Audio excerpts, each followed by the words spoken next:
തലശ്ശേരിയിലെ NDF പ്രവർത്തകനായിരുന്ന ഫസൽ കൊല്ലപ്പെട്ട കേസിലാണ് CPM നേതാക്കളായ കാരായി രാജനെയും കാരായി ചന്ദ്രശേഖരനെയും പ്രതി ചേർത്തിരുന്നത്. ജാമ്യം ലഭിച്ചിരുന്നെങ്കിലും ഹൈക്കോടതിയിൽ വിചാരണ നേരിടുന്ന കേസായതിനാൽ എറണാകുളം ജില്ല വിട്ടുപോകരുതെന്ന ഉത്തരവ് കഴിഞ്ഞ 2 വർഷമായി നിലവിലുണ്ട്.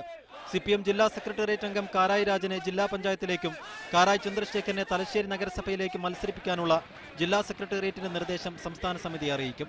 വിജയിച്ചാൽ കാരായി രാജനെ ജില്ലാ പഞ്ചായത്ത് പ്രസിഡന്റായി അവരോധിക്കാനാണ് പാർട്ടി തീരുമാനം.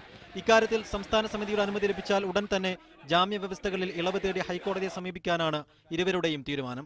ഇതിനായുള്ള നിയമോപദേശവും പാർട്ടി തേടുന്നുണ്ട്. കേസിൽ ശിക്ഷിക്കപ്പെട്ടാൽ മാത്രമാണ് തെരഞ്ഞെടുപ്പിൽ മത്സരിക്കുന്നതിന് വിലക്കുള്ളത്. ജാമ്യ വ്യവസ്ഥയിൽ ഇളവ് നൽകാനുള്ള അപേക്ഷ കോടതി നിരസിച്ചാലും സ്ഥാനാർത്ഥിയെ പിന്താങ്ങുന്ന വ്യക്തിക്ക് ഇവരുടെ പത്രിക സമർപ്പിക്കാം. തെരഞ്ഞെടുപ്പിൽ വിജയിച്ചാൽ ഫസൽ വധക്കേസിൽ പാർട്ടിക്കെതിരെയുള്ള ആരോപണങ്ങളിൽ കഴമ്പില്ലെന്ന് സ്ഥാപിക്കാൻ കഴിയുമെന്ന് നേതാക്കൾ കണക്കുകൂട്ടുന്നു. BJP വിട്ട് CPM-ലെത്തിയ OK വാസുവിനോടും N അശോകനോടും തെരഞ്ഞെടുപ്പിൽ മത്സരിക്കാൻ പാർട്ടി ആവശ്യപ്പെട്ടിട്ടുണ്ട്. OK വാസുവിനെ ജില്ലാ പഞ്ചായത്തിലേക്കും അശോകനെ കൂത്തുപറമ്പ് ബ്ലോക്ക് പഞ്ചായത്തിലേക്കും മത്സരിപ്പിക്കാനാണ് പാർട്ടിയുടെ ആലോചന. മീഡിയ 1 കണ്ണൂർ.